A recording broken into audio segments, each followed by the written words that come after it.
Welcome back, everybody. Got a new episode today with Mark from Mr. Blonde. It's a barbers that is running down in Merchant City in Glasgow. It's been running for quite a while now, and Mark has been smashing it. So I had a sit down with Mark and we'll go through his career to date, and obviously kind of highs and lows of owning your own business and what the plans are for the future. So give it a listen, let me know what your thoughts are. Again, obviously, big thanks to Let Me Repair, who are the main sponsors for the podcast just now. Let Me Repair are one of the leading international service providers in the field of consumer electronics and computer technology. You can check them out on social media and on their website as well. Cheers, guys. Mark from Mr. Blonde. How you doing? Finally here. This is another one that I always put posts on the page to say, who do you want to come on? Who do you want to find out about? And your name comes up constantly. And a lot of boys are on a Sunday football team, and a lot of boys come to you as well. And they're like, get him on. Salon's brilliant, Patter's brilliant. Get a beer and that when you're in there. Just all your regular things that young guys are looking for. Obviously for me, you've got Mr. Blonde, successful down in Merchant City. The question that I was asking everybody wants to know is, how did you get to that point? Where did it kind of start for you in barbering and hairdressing and things like that? And was it always something you wanted to do? I mean, I think, like, when I was younger, I never really wanted to do anything. I was just a bit of a waster, to be honest. I didn't really do anything, like, for school. I didn't really have, like, a proper job until I was maybe 21. Mm-hmm. But I think I started barbering when I was 23. I'd moved back to Australia. And I just randomly went to Edinburgh. Stayed in Edinburgh for a wee bit. I was working part-time in Sainsbury's. I didn't really have any qualifications or anything. All my mates were like just getting like good jobs, and whether they'd finished uni or that, and they'd finished their apprenticeships, and they were all doing well. And I came back to Australia, and I was like, fuck, I'm back to East Kilbride. All my mates are doing well, and I've got fuck all to show for it. So I was like sleeping. I was part-time in like a hostel, sleeping on my mate's couch half the time. And I'd always kind of thought when I was younger, I'd quite like to do barbering. There was a wee barbers in East Kilbride. I think it was called Monkey Business at the time. Right. I used to go in there and all the guys just like ripping the piss out of each other, and it just seemed like a good laugh. And I always thought, if I was ever going to do something, this would be what I would want to do. And when I came back, I messaged about loads of shops in Glasgow, just seeing like if there was anywhere. But I was 23 at the time, so not a lot of places want to take somebody on at that age. And luckily, out of all the places, you'd think of all the places you'd message back, you'd get like wee shitey shops saying, you can come in and speak to us. That the one place that got back to me was Rebel, which at the time was like massive. Yeah, that was the best place you could go. So I went in and spoke to the guy, Alan, and he seemed like he wanted to help. It seemed like he wanted to help you out. So I spoke to him, and when I was planning on doing one of these courses that was like a 6-week, 8-week barbering course to try and get you like a fast track. And he was like, mate, you're wasting your time doing that kind of thing. Like, you'll get in there and you'll get some experience, but nothing's going to get you a job on the floor anywhere. So he's like, but if you want, you could come in here and you can, I'll kind of show you as much as I can. So I was planning on paying whatever it was to do one of these courses, and he said, right, well, pay me, you can give me half of that, and you can come in here for 6 months, just do it on the job, and just learn as you go. And he showed me a lot of stuff, and then all the other guys that worked there, they showed me a lot of stuff, and I was quite lucky that I got on with everything there, and they were quite happy to take time out of their day to help me. So I got quite a lucky start in there, and then from there I started working there. Once I'd finished my training, he said to me at first, you're not guaranteed a job in here, but when I got to the end of it, he said I'd done well, and so he gave us a chance, and then I was there for about 6 years. I loved it, absolutely loved it in there. It was a brilliant place to work. I always said I would never leave there unless I was going to do my own thing. And then a boy that I met in there, he also wanted to open up a shop, so the 2 years we were we were the two busiest guys in there, Aye. and it just kind of made sense at the time Aye. to go out on our own, and that was how Mr. Blonde started. And did you see at that point, were you nervous about kind of going out yourself and starting up yourself, or were you just kind of confident that it was always going to work? And I mean, I was obviously nervous because new territory, but like I said, me and the boy that I started it with were as probably two of the busiest guys in Glasgow at the time, and so we had a good start. So as far as setting up, we're probably as confident as you could have been that it would have worked out. So, and obviously the location is key as well in merchant cities where you are, but for you getting out there and getting opened and getting your name out there, because you know yourself with Barbers, it's reputation in it, so that's why people come to you. But how did you build that in the kind of early days? Because people will obviously know you from Rebel, but if you're opening up a completely new place without somebody that's worked with you before or had a haircut with you before, they'll be like, I don't know who it is. It's in there. But how did you find that side of it? I think a lot of it's to do, obviously, where we were, we knew there was like decent footfall, but we knew quite how much footfall there was. The place that we got, we were really lucky to get. Like, to be honest with you, all the other like units on that street were a good bit dearer than the unit that we got. So we were lucky to get it. In fact, the only reason we got that was because my pal Jen, she actually knew the person that was renting it out, so she kind of got us in with them, and then we ended up getting that place. I think the big window outside it, because when we started up, so me and the boy that opened it with, we were always busy, and then we got another boy in, Dean, he was always busy as well. So people walk past and see the big window and they look inside and it looks nice, and they always see there's people in there. That's for people walking past to go, well, that's something I want to try, even if I not would try it at the time. But go, right, well, maybe go back there next time. Obviously, the social media side of it as well, that's a big help. Just building it that way. Just word of mouth. I honestly think to this day, like, as much as social media is a massive, massive thing, I honestly think if you give somebody a good haircut and then they tell their pals, I went to some of their class and got a couple of pints, got a really good haircut, that atmosphere was good, it was really nice. And then they tell one person, then another person goes, and it's a domino effect. I think that's every bit as important as social media. Definitely. Well, where did that come from? See the, like, coming in and getting a beer and all that, was that an idea you always had for people to come in? Did you have a kind of a vision in your mind of how you would want like a client to come in and feel and the whole kind of experience? Like, I mean, I'd been places before that had given out a beer or given out a drink when you go in. Just thought, like, just kind of take that to the next level, and like literally the first thing, before we had fucking chairs, before we had anything, we had a bar. that was priority when we moved there. It's got a decent selection of whiskies, and always had beers on.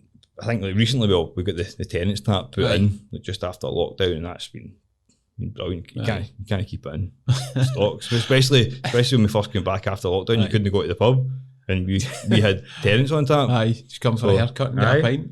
But yeah, it's just wee extras that people appreciate when they come in. And a thing that I was curious about, but when I put out the other day that you were coming on, a few people had messaged me and asked about as well. Obviously, with barbering, it's a massive market. There's obviously so many places. There's so many people wanting to date now. It just seems to have exploded like the last 5-10 years. But you've said yourself there, when you were younger, obviously Rebel gave you that chance to go in and try something. But see, from you bringing folk in to kind of join your team, what do you look for in people that are wanting to come in and maybe start it, or people that are already barbers and want to move? Just people with a good attitude, people that want to work, and people that are sound. And like I always say, like, you can get a guy who's an amazing barber, but if they've no got that kind of like patter, or they don't make an effort to speak to you, like I always make an effort with everyone that comes in. I honestly think it's more important that somebody's sound and that you can get on with their clients and people have enjoyable experience coming out. I think that most people coming in a shop, they can't tell the difference between, see if you get a shop and get a really good haircut or a amazing haircut. Like, I don't think many people can like tell the difference between, but I think the difference is the customer service. Like, getting somebody that you can relate with, and somebody you can tell. See, if somebody comes in and sits in my chair, I can tell when they're leaving if they're going to come back or not, because I can tell if they've had a good time in there. Yeah, whether it's because they get a nice coffee or they get a nice beer, just the rapport that you build. You can build a good rapport with somebody in 40 minutes. Aye, definitely. That can make them want to come back. Aye.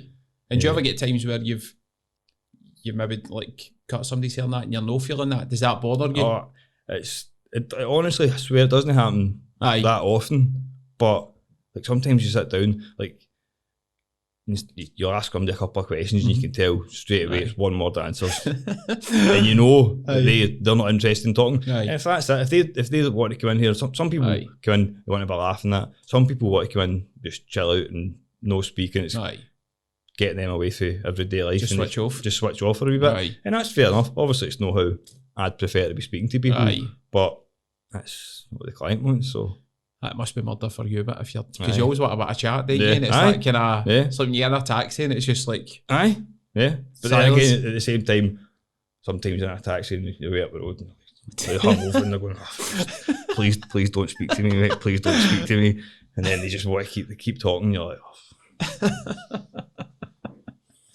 oh, brilliant. And obviously you never get into that until you were 23, and you touched on it there at the start with school and that.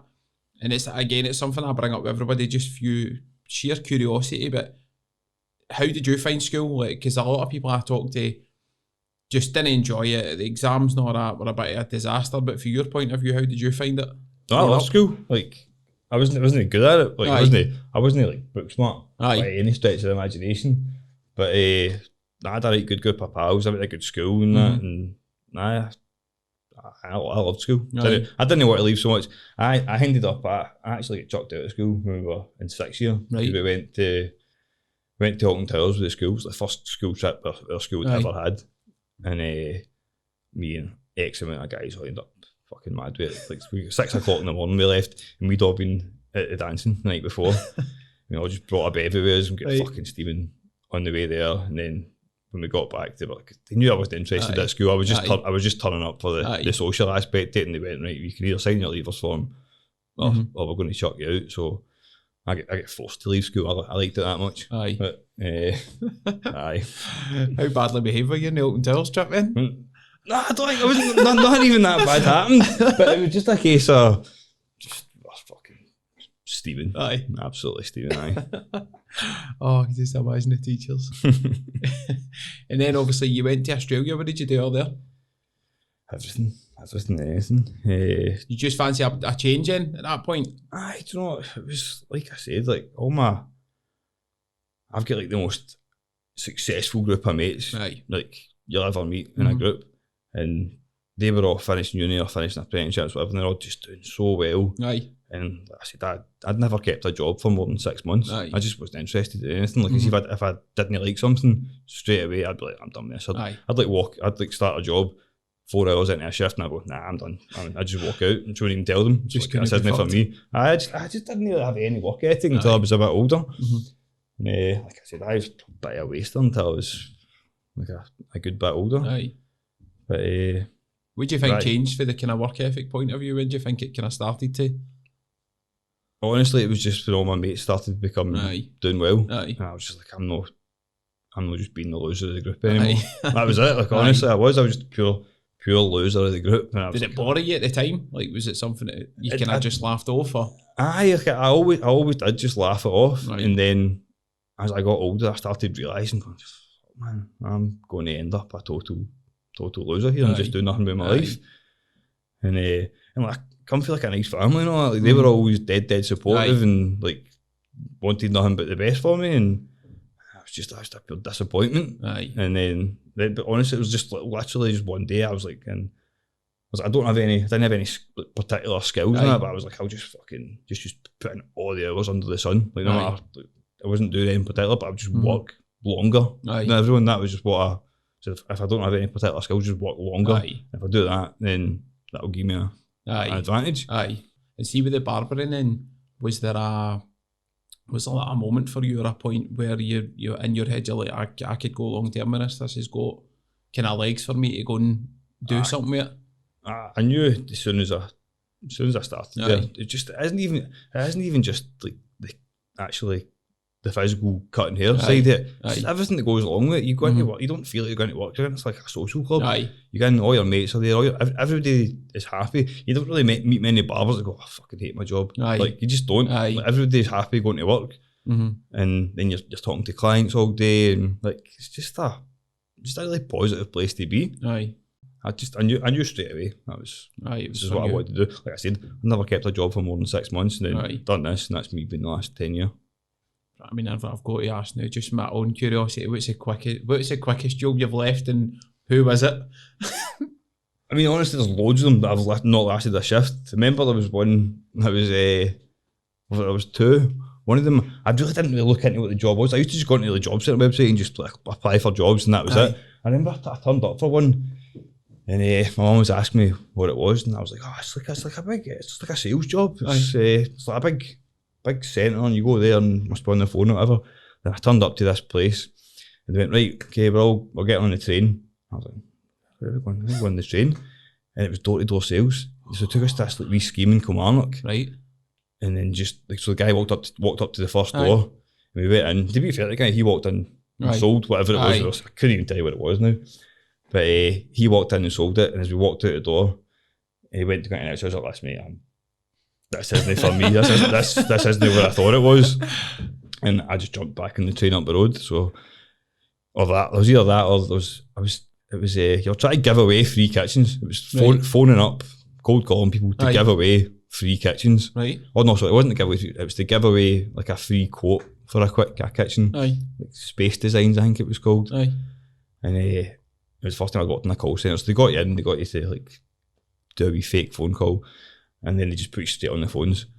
And it was so loud. Like you were trying to talk to me, you couldn't hear anything. Aye. It was everything was so loud. And maybe 45 minutes into it, I was like, I'm just going to jump to the toilet. And then just never came back. It was brutal. I don't know how anybody possibly worked there.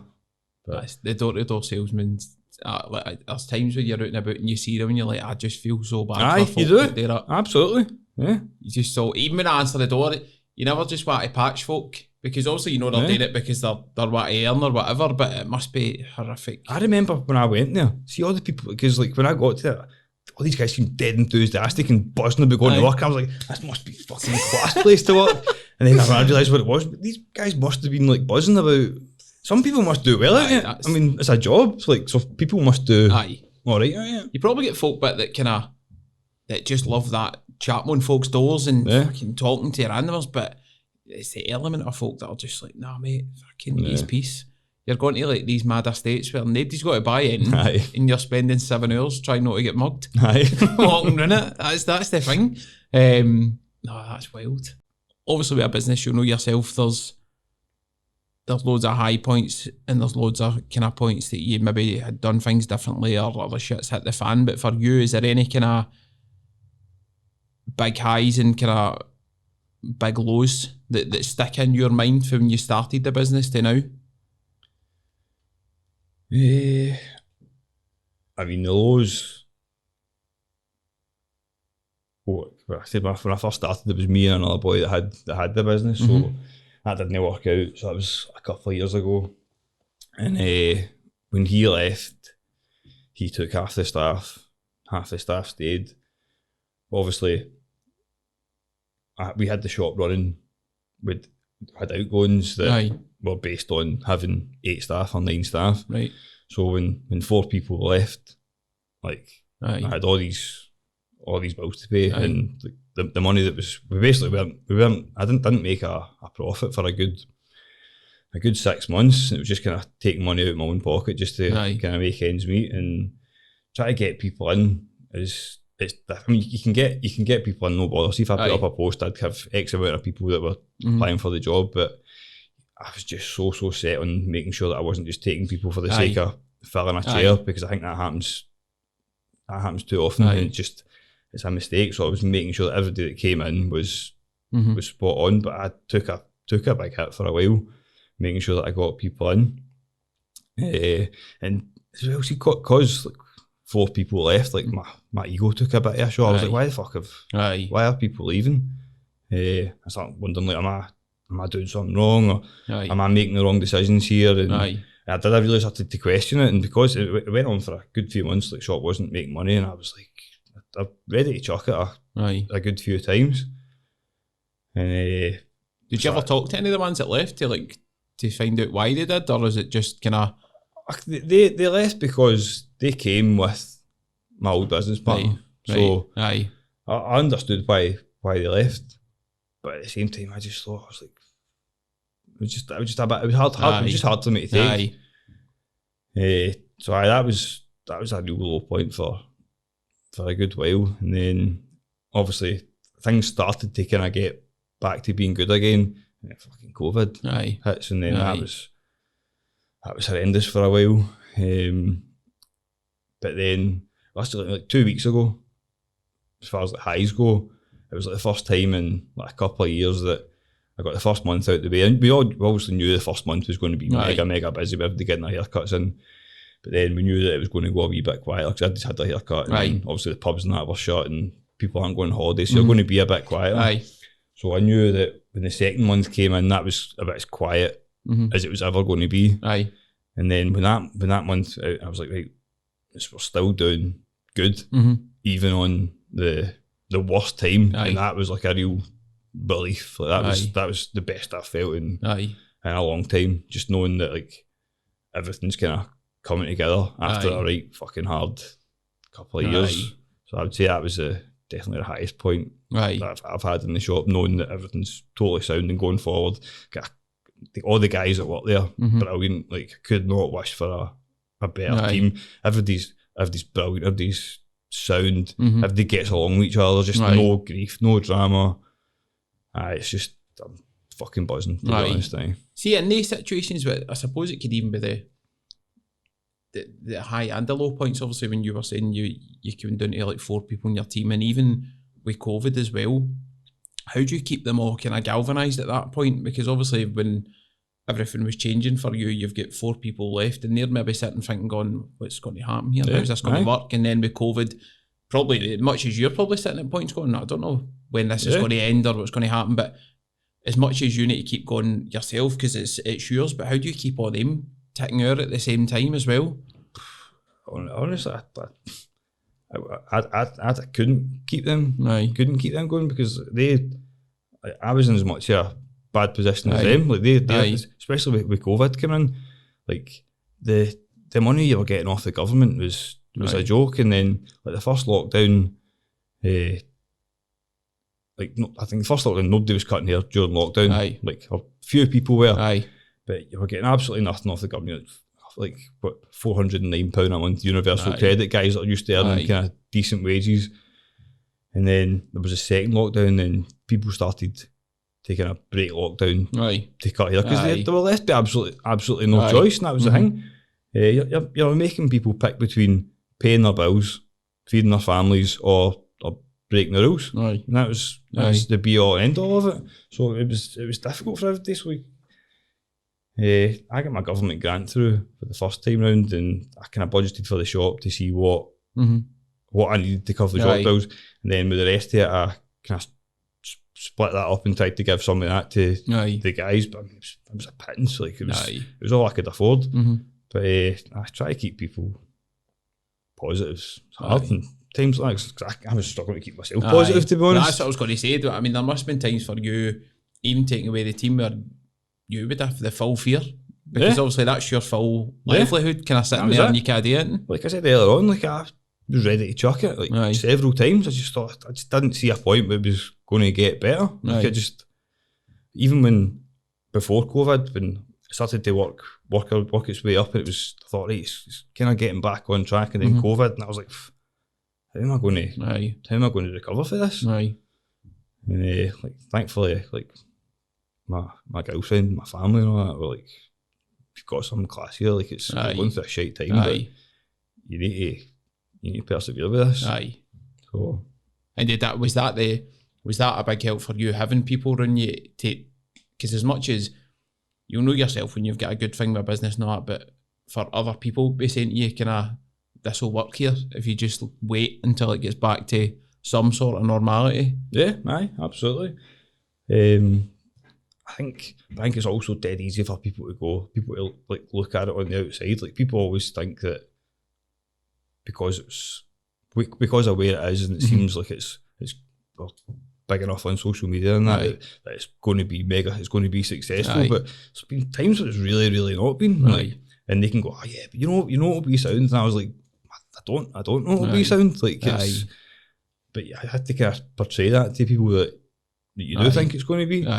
But it's good though that even after all that time and when you're back now, you have got all the customers that are back in now, and they could have went obviously to hundreds of different places, but they've stuck there and waited. Obviously it's because you'll hear it everywhere now as well. Everybody will talk about supporting businesses and all that, but it's actually going out and doing it that makes a difference to people. But for you, that must be a buzz seeing folk that you know booking back in and getting to know the kind of faces again and knowing it's obviously helping you as well. Obviously, see where the office has been shut in the town, obviously a massive portion of our clients is guys that are working in the offices about town and guys that just working in shops and all that.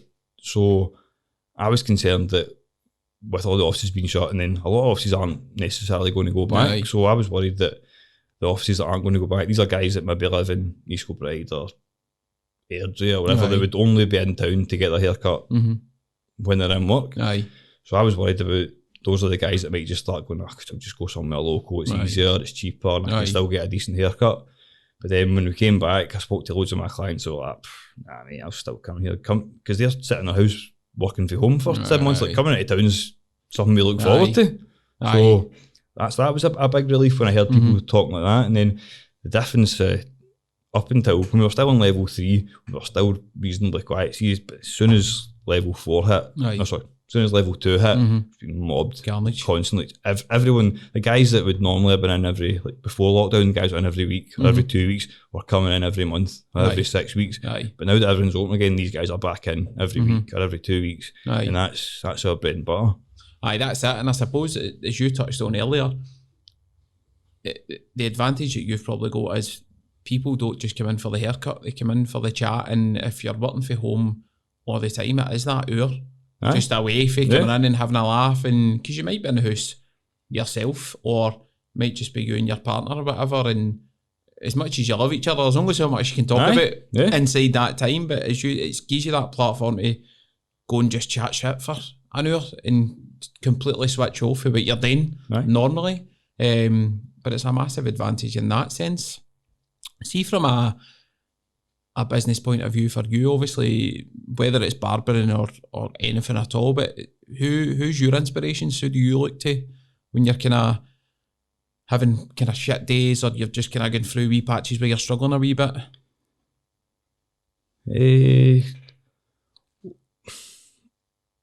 On a business kind of point of view, and somebody that's in kind of similar industry, like Bo, the ladies salon, they've got one in the city centre and one in Finniston. They're absolutely smashing it, man. Like they're just like their social media, their marketing, the quality of their work, everything's just fucking 10 out of 10 across the board. So I mean that's the level. Anyone in Glasgow or Scotland that says they're not trying to be on that level's lying. That's where everybody wants to be. So I like sometimes just sitting looking through their social media, just going, it's wild, it's class, it's so everywhere. Good. It's brilliant. I mean, I think there's a girl, Fat Fowl, that owns it. She's just opened up a juice bar. I think they've opened in Silverburn as well. I mean, the first one's only been open a couple of weeks, and now they've got another one in Silverburn. Like, just absolutely smashing it, man. It's everywhere. Any other ones, any kind of personal ones, like non-business wise, that you kind of... I don't know, it's just like boys that I work with. Like, there's guys in the shop that are just so talented. Like I never claim to be the best barber in the world. Like that's no, like I know that. There's some guys in the shop that are just exceptional. And that just makes me, like recently I've been really thinking about I need to try and kind of up my game a bit. I've got a bit kind of complacent. I've got all my clients, and I don't really look to kind of get any more clients. I want any new clients to come to the shop. I want to go to the other guys. Aye. But the guys that I work with, that's my inspiration, to be honest with you. Keep you going. Yeah. And a question that I'd got, I've said to everybody that comes on, always get a lot of messages for young guys at kind of school leaving age who are looking to do something, or they've got an idea about what they want to do but they don't know where to start. But from your point of view, you've been in that position, and it wasn't until you were 23 that you found that kind of place you wanted to be in and went for there. But for anybody kind of school leaving age that wants to go into barbering and that, is there any advice that you would give to them based on what you've been through with your own kind of experiences with it? I mean, I would say, some people might disagree with this, but I'd say getting apprenticeships over going to college. Aye. Like any day of the week, like learning in a salon, being around people that they're doing it day in, day out, and learning how a salon works or a barber shop works. It's just night and day compared to going and sitting in a classroom and having somebody tell you what it's like in a classroom. Even if you go to college and get like 1 day a week or 2 days a week experience, like it's not the same as properly being in there every day and being like, even the jobs that you like when you're a junior, like doing all the shit jobs that you can't be arsed doing. You think, oh, I'm above this. No, I don't want to do this. Like, they're all things that you need to know, and that's what gives you that kind of salon knowledge that you need to do well. Do you think people underestimate how hard it is? Aye, of course, work-wise? Absolutely. Aye. That's what all these like 6-week courses and 8-week courses, and people are charging thousands and thousands of pounds to come in and do these 8-week courses and go, yeah, that's you'll be sound after this. They're not going to be. It's just it's a scam. But and the thing is as well, you get some people that can take it on like that, no bother, and they'll do well from it. And you get people that will take them years to learn to do it, but they'll still go on to be absolutely brilliant at it. So can you tell when somebody comes in if you think they are going to cut it or not? Does it take you long to kind of suss it? Nah, see, as long as somebody's got the right attitude, like even if they're not good, you can tell if they really, really want to learn. That's just as good as somebody that comes in, takes it on, picks it up straight away. So yeah, I'd be just as happy with somebody that's properly keen to learn as somebody that just naturally picks it up. I suppose if you've got the kind of desire and the effort to put it in, then at some point it's going to click for you. Another question that was coming in for quite a few folk was, obviously there's so many, both barbering and hairdressing, there's so many perceptions about it, there's so many things that people think that happens when you work there, or kind of urban myths as such. But from your point of view, from people that are maybe you talk to when you're working, or people that come in to try and work for you, or anything you've seen career-wise, would you find are the biggest kind of misconceptions people have got about barbering and the kind of work that it entails? I think people think that barbering and hairdressers, that's like the stupid job you do. You go to, you leave school, if you do that, you're an idiot. That's just the job. It's the only job you can get if you're... But nah, there's so much more to it, man. It's such a fun job. It's such a, like, such a cheesy as fuck, but it's such a rewarding job. Like, just not even just like you can see a haircut come together. That's obviously rewarding, but like just like speaking to people all day. That's what I love about it more than anything. Like the joy you get from just having a laugh with people. I suppose sometimes it's a bit of kind of like a therapist, isn't it? Yeah, because you'll get folk that will come in and tell you things that they maybe not tell their partners or anybody else in the house. I'm sure there's a name for that. It's like you go to like barbers, bar staff, or hairdressers, and taxi drivers, because you're with them for like 30 minutes. You don't know the person. You've got you don't feel like awkward with them. You can just say whatever you want, get things off your chest. There's no judgment because you don't know them. And and I suppose for young guys as well, like in the current climate, and there's a whole thing about obviously speaking out more, and it is still that guy thing of you just don't do it. It's you kind of talk to some people, but if you're in your barber sitting for half an hour, you're probably more likely to just kind of blast something off that's in your mind. And people say tell you aye, things that they wouldn't tell anyone else. Aye, but that's probably where the reward bit comes in for you as well, because even you having that conversation with somebody, and even if you've not had any input and you're just sitting listening for half an hour, it's probably done that person a world of good, and nobody else even realises it. Yeah, love that, love it. It wouldn't be barbering if I didn't ask you if you'd had a disaster at some point, or something's went completely wrong. Anything that really sticks out in your mind? It's been a good few. I remember it was a good few years ago now. I was cutting a wee boy's hair. Mm-hmm. I just kind of had like the clipper over comb, so his hair was quite long. And I just remember like going like that, but he's been like that, and I just went like that, and it's taken like so. Maybe he had hair, probably no far off the line to yours at the side. And I've just went like that. It's taken like the full half the side of his hair off. But fortunately, his mum was there and she seen going like that, so she did me. She was sound to it, but after I had a wee boy, and he came in. He was like, "I want a number 5 on the top and a number 1 at the sides." But I'd cut his hair before, and he had quite long hair. I was like, "Mate, I'm sure you normally get like a 5 at the sides and longer on the top." And he was like, "No, definitely want a 5 on the top and a 1 at the sides." And I said to him for a cut for a wee while. I said to his dad and everything. I was like, I think he's wrong. He's like, "No, just do whatever he says." Literally just went 5 over the top. I went, "That's not what I wanted." Like, straight away. What do you do at that point? Just there's absolutely nothing you can do. That's unfixable. Completely unfixable. But aye. Do you ever get folk coming to you and they've had a shocker somewhere else and you've got to try after lockdown? Aye. Like DIY haircuts. So bad. But the best part was the people that would come in and they would actually like, so they'd be sitting there with this absolute shocker of a haircut, and they'd say to me, "So have you seen many really, really bad haircuts since you've come back?" And I'm like going, "You kidding on me?" They were saying like, "My missus done. I think she's done quite a good job." I'm like, aye. Cracking, mate. Well, that's because she wants a job. That's the Instagram thing, but where it looks good for it there. Aye. And then you've not looked at the back and it's just like a prison haircut. Absolutely horrendous. Do you ever get times but when somebody comes in, you're like, "I can't do it with it."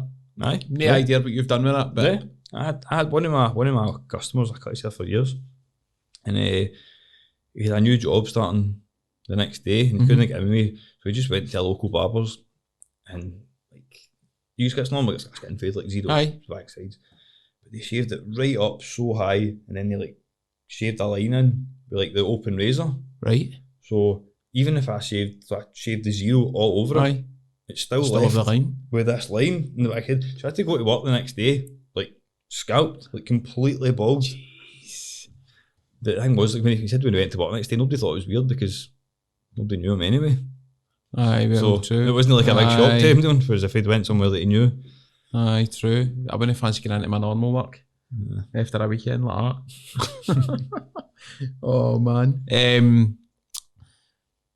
Question I had, obviously barbering industry as a whole, you've been in it for a long time now.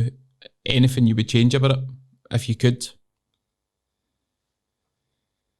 Yeah, I think as much as I think social media is it's important, it definitely does a lot. The amount of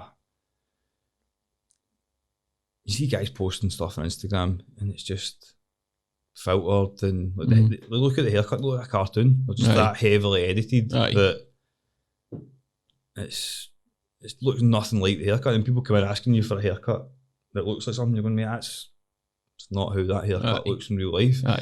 And so many barbers are they care about their social media so much more than they actually care about their clients. Like somebody will come in and go, "I want this," and like, they would rather do something that will look good on their Instagram than what the client actually wants. And it's just, that annoys me a wee bit. So it's just people's egos. people just like owners and things like that, or just barbering in general? Not just barbering in general. Aye. It doesn't affect if you're an owner or a barber. It's just people are just so consumed by how their social media looks that becomes more important than the actual client, which is counterproductive as it is, because fundamentally you want to have loads of clients, so you want to make sure the clients you've got are happy instead of getting them taking a picture of the haircut to try and please other people that might not necessarily come into the shop, and you've just lost a client because you've done something they didn't want. How do you find that balance from your point of view, where, as you say, obviously social media is massive, we're using it as a bit of a tool to help your business, but also keep that line from descending into this is just getting ridiculous for us, it's not really benefiting us in any way? But how do you find the balance between it? I don't know, to be honest, social media is not really something I've ever been very good at. It's just I like having like people see the social media, and it's like people sitting in a chair, so they can see that's a barber shop, so they can look through it and go and see that's a barber shop. You see a lot of places they'll be taking pictures next to like a wall, and that could be a picture of like just a model, or it could be a hair. They don't necessarily mean that it's the hair. It's just I don't know. I like this. I like social media to be relatable. So it's not all, even like on the page, it's not even just pictures of haircuts. Stuff that's going on in the salon. Like for example, like we post pictures every few days, and you can put like a picture that's like a really amazing haircut, a nice video of like the process of a haircut. You maybe get 60 likes. I just posted a picture of the day of me standing with a pint glass, standing with a Scotland top on. They get like 360 likes, and you're like, what's that got to do with like the shop? Like, so like I say, I think that's something that I don't really know enough about social media and how what people want to see. So I just try to make things as relatable as possible, makes people see a nice haircut, see what the salon's like, so they can kind of get a feel of what it's like in there. And that's the thing as well. Obviously, I seen it you'd posted the other day.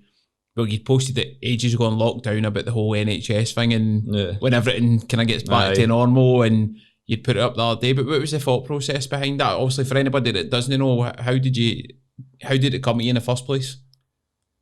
So I've got a lot of friends that work in the NHS, and I remember at the time like, they were all mega stressed and like mega overworked. I think they're like still to this day, like mega overworked.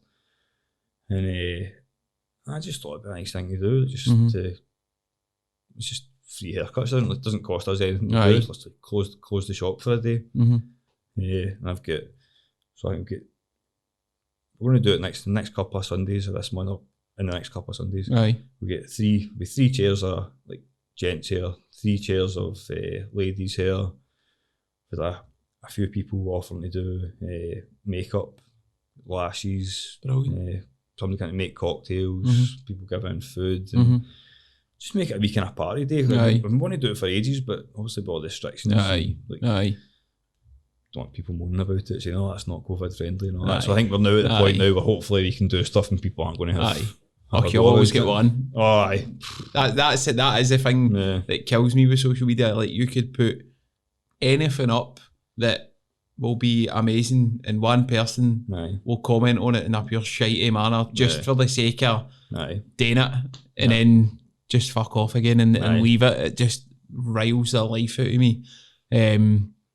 We'd put a post up just when we came back, and it was like a brilliant video of the shop. It was pure bouncing, and 3 or 4 people commented underneath it going, this doesn't look very COVID friendly and all, but we've got sections between it, everyone's wearing masks, like we're doing everything that you're supposed to do, and there's always still somebody moaning about it. Can't win. You can't win.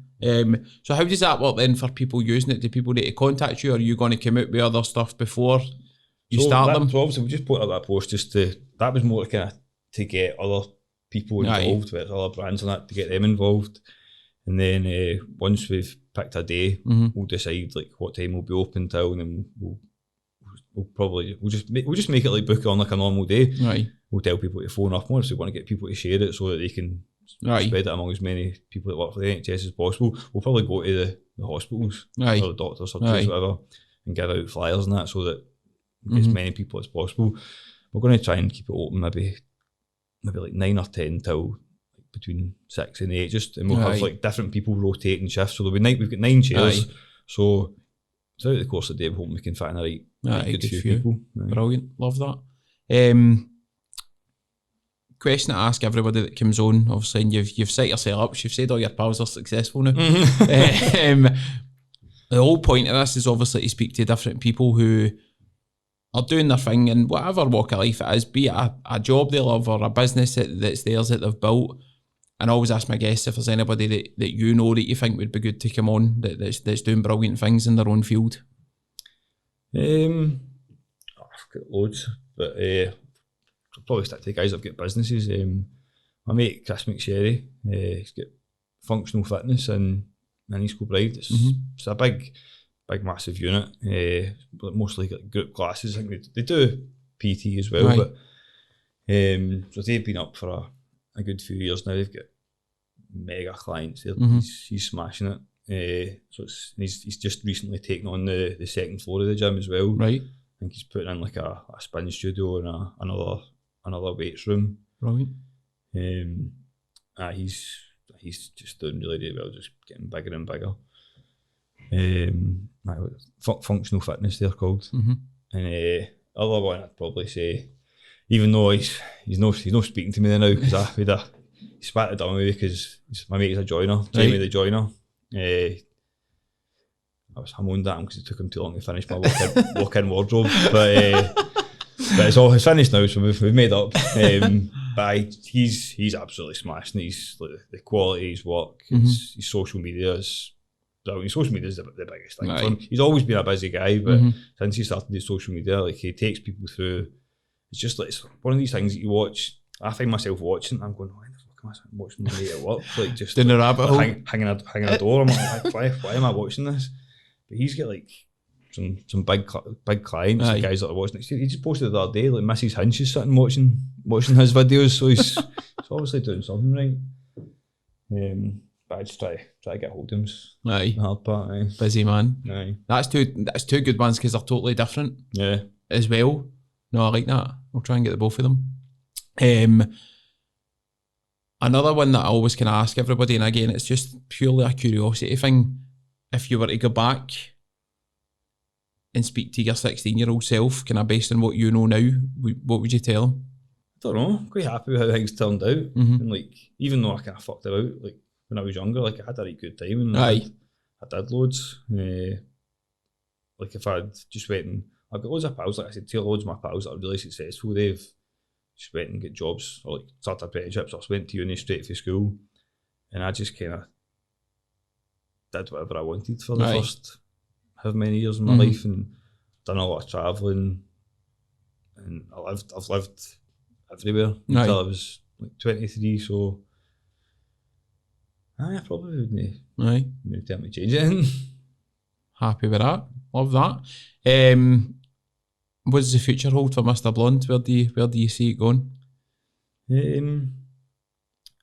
I want to have another few salons. Like just before lockdown, I was supposed to be taking on another place in East Kilbride. And obviously that. Thankfully, I didn't take that on. That's been double the stress. I'd like to have a couple of them, but just kind of like to try my hand at a few things. Just still keep my hand in barbering, but watch this space. Love that. It's been brilliant, mate. It's good to speak to somebody who didn't leave school and automatically know what they wanted to do either, because I think from speaking to people just now, and I was like that as well, you get to points in your kind of 20s, 30s and you still don't know what you want to do, but it's more of, for folk listening, that you don't need to worry about it. If you're 17, 18, you don't know what you want to do because it might not come.